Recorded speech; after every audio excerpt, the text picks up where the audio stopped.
I just want to invest in people that really want to be the best that they can be.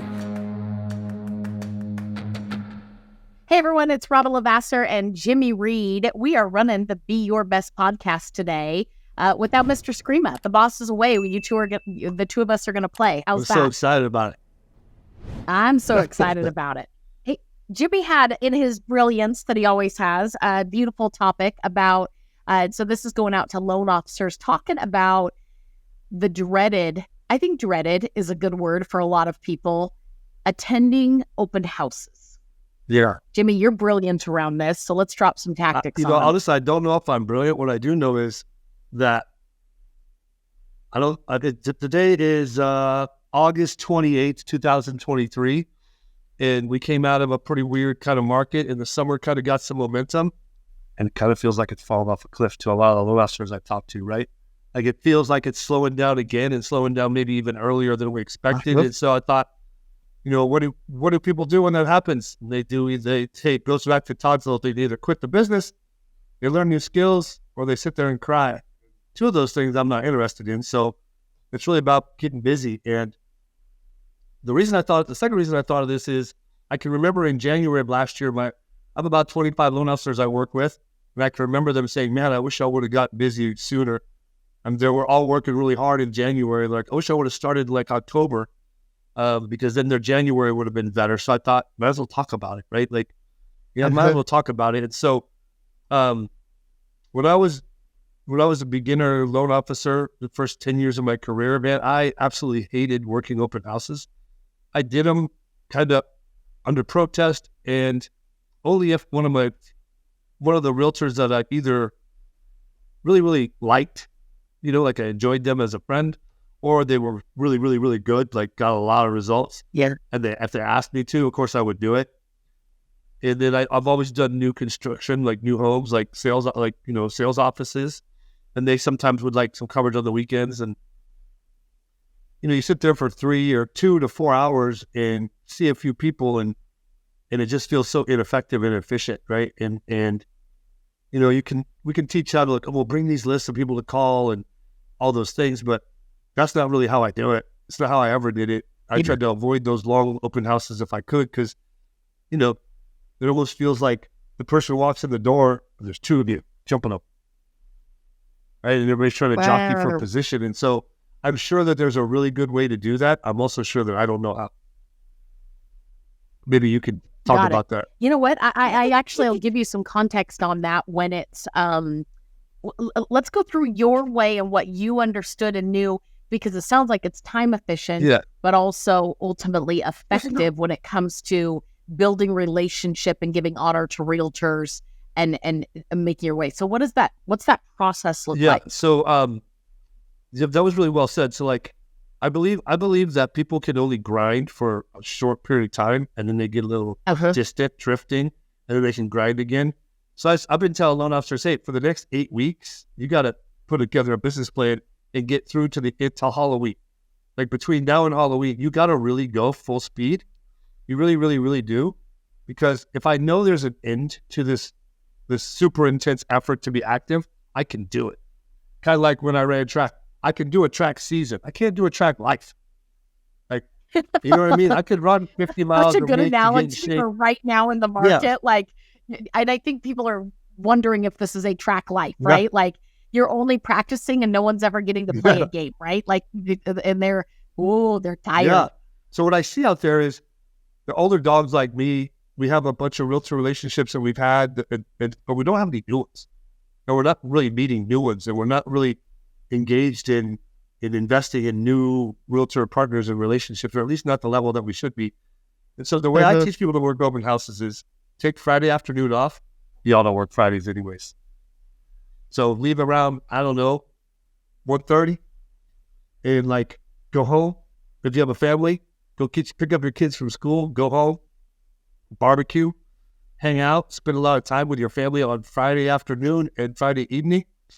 Don't leave work and then go hide from your family. That this will backfire. Okay, you got to go home. What you had a family for, and then have a conversation with your family that, hey, mom or dad, we were the loan officers in the family. I'm going to work a couple hours on Saturdays for 8 weeks. I'm going to come home early on Fridays. I'm going to pick up the kids from school, or I'm going to go to the practices, or I'm going to make this, whatever, be part of your family. And if you communicate about it, there'll be no grief, there'll be no upset or hurt feelings, right? Expectations. Just got to manage expectations, right? So you communicate about it. Yep. So then I used to take my son with me, but one of my sons, I put him in a suit and take him with me. But listen, you just use the app, find an area that's in the right price range. This is huge. I see people work at open houses for $2 million listings in my Sacramento market. And that is just, I mean, you know what? You're working, so good for you. But honestly, you could do something different that might be more effective. And it's a specialty buyer in those kind of markets, depending on the area, right? $2 million in New York, much different than $2 million in Sacramento, right? That context. Sacramento, if you're buying a $2 million house right now, you're probably paying cash. So I just not to turn this into interview style, but I think that sometimes people miss the tactics. You guys, brilliant. Trade time. I think one of the things that we do sometimes is go, wait, I worked all week and now I have to work Saturday. What Jim's saying is, hey, give yourself permission to 1:30 on Friday. Go have a great Friday afternoon, right? Pick up your kids, go have ice cream, pick up your partner, significant other, go have a nice date night. Go do something you love for yourself, whatever that may be. Play around a golf, do your thing, relax, take it all in, and then go trade that for a 4-hour time block on a Saturday afternoon.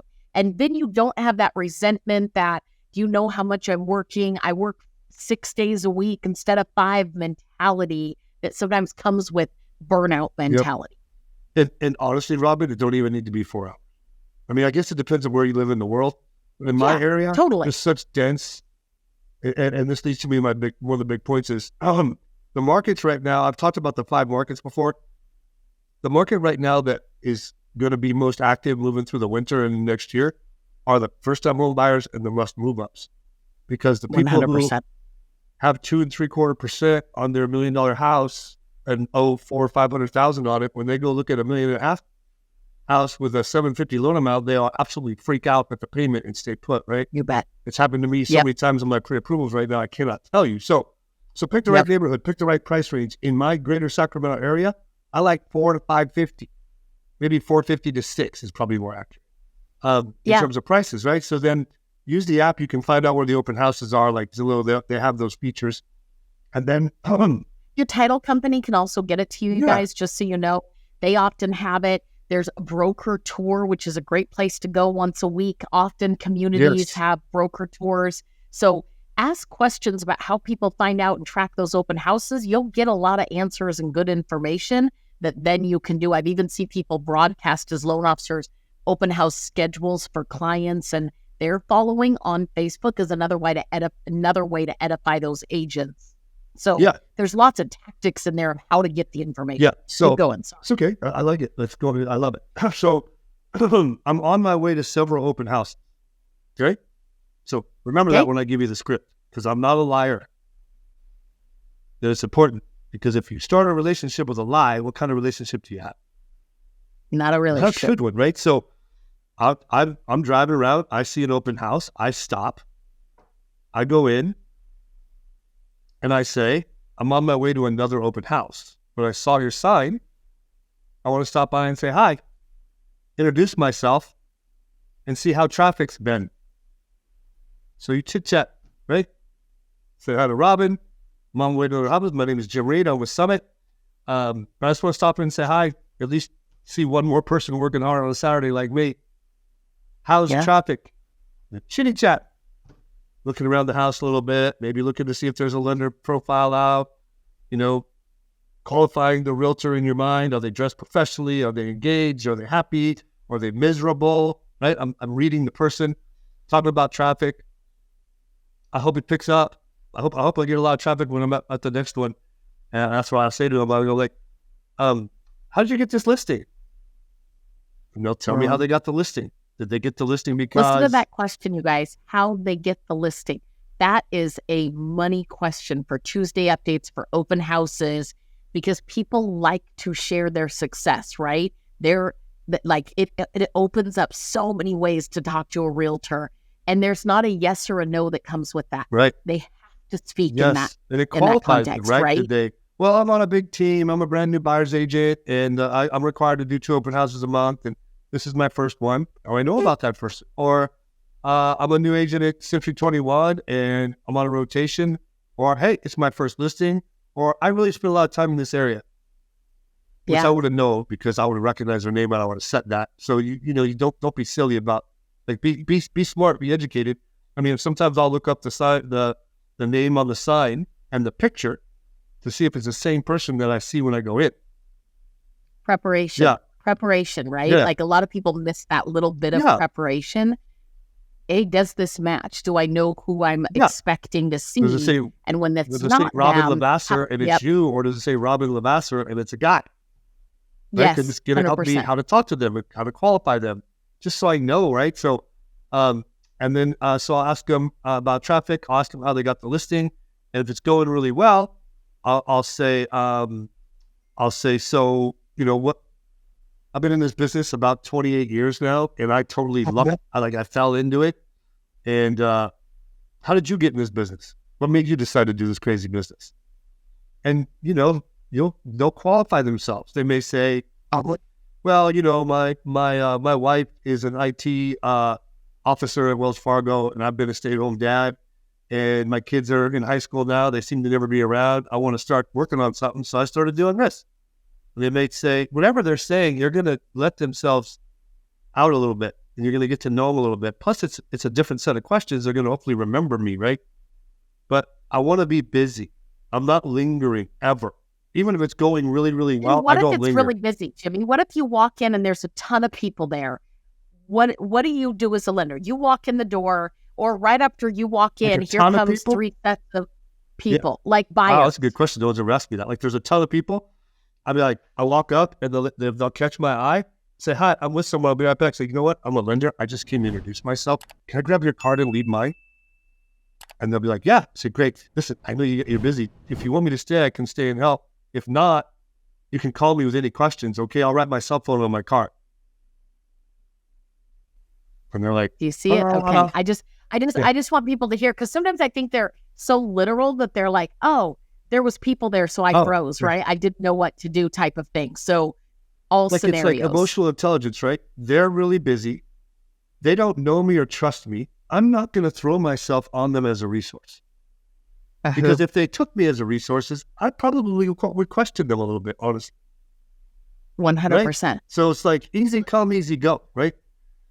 So that's how I would handle it. Well, and what you're talking about, like I have a long timer, meaning a lot of experience, a lot of years. His business kind of, just inadvertently was slowing down. He got back after he started just dropping off a sack lunch to every open house, because they're always around that food time, and saying, hey, here's a snack for you. Since you're taking the time to be here, I just wanted to, meet you real quick. He literally started closing 3+ units additional a month to his other business, that all of it attributed to a little brown lunch bag full of some food with a quick pop-in like you were talking about, and kind of always using the strategy of, I don't want to bug you, but I do want to say, I see you work, and I see who you are. Open house survival kit, right? Open house survival kit, brown bag, bottles of water, individually wrapped cert or Lifesaver breath mint, right? A green apple because they don't spoil in the heat. Red ones do. Right? And a chewy granola bar. You can buy at Costco like 5 million of them for $3. And then you staple your business card and you get a Sharpie out and you write open house survival kit with a smiley face, and you walk in. I'm on my way to another open house. Thought you might be hungry. Here you go. My name is Jim. Can I get a card? Here's mine. I got to run. I'm kind of running late. It was great to meet you. Bye. And then when I call them on Monday, Robyn, they'll remember me. It increases the appointment setting by more than double. That's it's so. Any other tips? I've got one on the opposite end of what you talked about at the beginning of this, and that after was. You say that, I want to make sure we teach them how to work it on Monday. Okay. So I'll say this, and then let's talk about both ways to work it on Monday.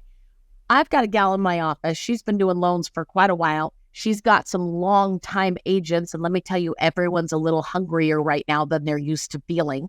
So that agent is hosting her own open houses. She's wanting to captivate.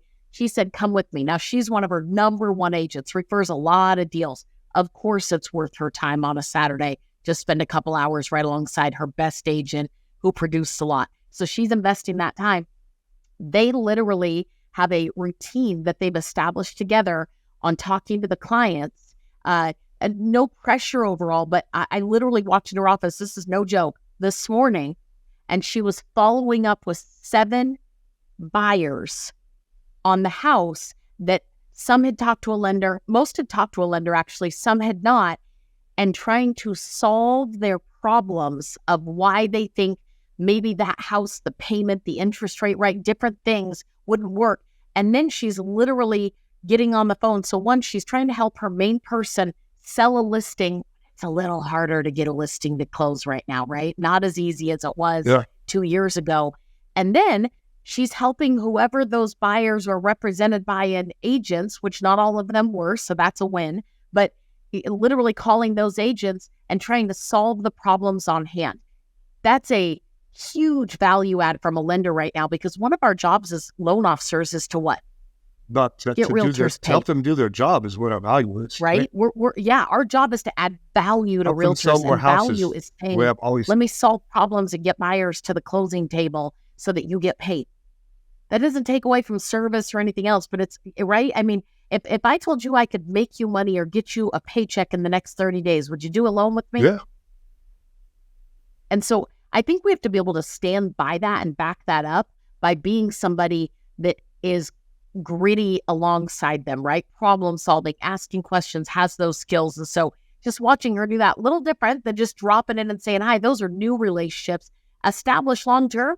Don't be afraid to ask your realtors right now if they themselves are going out and doing an open house for the first time in 7 years, 10 years. They're back at it. Be the loan officer that's willing to maybe get back at it with them, right? Yeah. Like, I'll come sit with you. I'll do it. It doesn't have to be every weekend, doesn't have to be all the time, but I do think there's a play there in terms of gaining business and adding value. For sure. In fact, a quick question that in terms of helping add value, when I was working for 2 or 3 hours, one of the best questions you can ask people when they come in is, hey, show yourself around. Here's some information about the house. On your way out, the seller's asked me for feedback, right? Give me one thing that you loved about the house and one thing that maybe didn't fit for you. And then when they come back out, you're not like, wait, pre-qualified? Have you talked to a lender? Are you working with a realtor? You're talking about what they see in the house and what they don't see in the house. And then if you're listening and you're a realtor, you say, my job actually is to save you from walking into houses that don't fit your needs. So if I find a house that fits your needs, could I call you next week? Yeah. Magic. It's like an easy, non-threatening, non-commission rate 100%. question. You're helping them, right? Just like you're saying as a loan officer to help the realtor. So we want to keep these simple tactics because when they get complicated, they just don't work. Because people just don't do them. Right? People won't do them. But if you take just 2 or 3 of the things that Jim and I just talked about, now we're going to go into Monday and we'll wrap this up. Like what you do on Monday after, because where people really struggle, I think, is sometimes they do a whole bunch of activity, Jimmy. They don't ever follow up. It's like dropping off a resume for a job. Bless you. Sneeze, I'm going to sneeze, and never checking back in on it. Never. Dude. That's crazy. Yes. So tell me what to do on Monday. On Monday, everybody says, well, just call them. I say, qualify them first, right? So if you have one of those software programs, look up their numbers, look at their website, call them and say, hey, I stopped by and saw you on Saturday at the open house on 123 Maple Street. How did it go? Oh, that's right. Oh, yeah. Oh, it went pretty good. Traffic picked up a little bit. Man, it's pretty dead out there. Say, I would love, then you just request, the sentence formula that I always teach is state your goal, quantify your goal, request a relationship. Right? So it's like, I'm looking to add one more realtor to the people I can take care of. I can't take care of everybody. And I'm looking to have it be someone who works really hard and is going to be in the business really long because I am. And I wanted to meet with you and see if we had a basis for working together. That's all you got to say. You can have a better line, but that is the sentence structure. Love it. Love it. Yeah. Love it. It's the follow-up. And I'll tell you what, you do that consistently, even if it means, would you ever stop by an open house knowing this? You just saw that agent the weekend before. Every time. Every time. When I was doing open houses a lot, I picked an area and that's where I went every weekend. because the way you build rapport is by repetition. And then if you get lucky, you get to share some pain, and then you have a relationship. You know, sharing trophies and seeing people rarely, that's like getting the letter from your cousins you never see, and they're bragging about how perfect their kids are, and you never want to see them again because they make you feel bad. Yeah. Right? Yeah. What Jimmy just said, the report, you guys, consistency builds trust. That's just another way of saying exactly what he just said. Consistency builds trust. And when somebody says, gosh, I see Jim out here almost every weekend. I see, you know what I mean? The last few open houses I've done, there's Jim. He must do this frequently, right? Like that builds trust. It also builds attraction.